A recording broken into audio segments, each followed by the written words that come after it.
We're here because our local governments, including school districts, have been confronting the same problems that the state has. And that is that they have been spending at a rate that has caused them to be in significant financial trouble.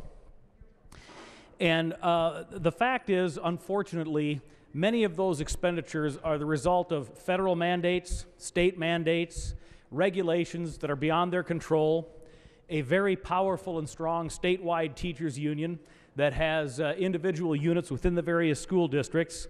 And so we are looking now at schools across the state of Minnesota that are having to get rid of teachers, fire them, discontinue programs, get rid of important elements of the curriculum that are important to the students that are within these districts.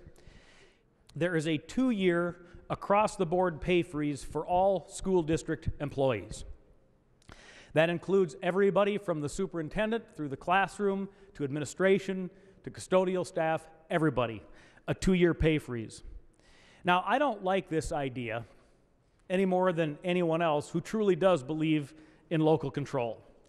And I've been lectured a fair amount on local control since I put this bill in, interestingly enough, by people who have worked very hard to sustain a statewide negotiating process through Education Minnesota, through people who advocate for a federal government intervening in our education system, for people who believe that we ought to dictate from St. Paul a lot of the things that school districts do, from St. Paul to Rochester to Warroad to Crookston.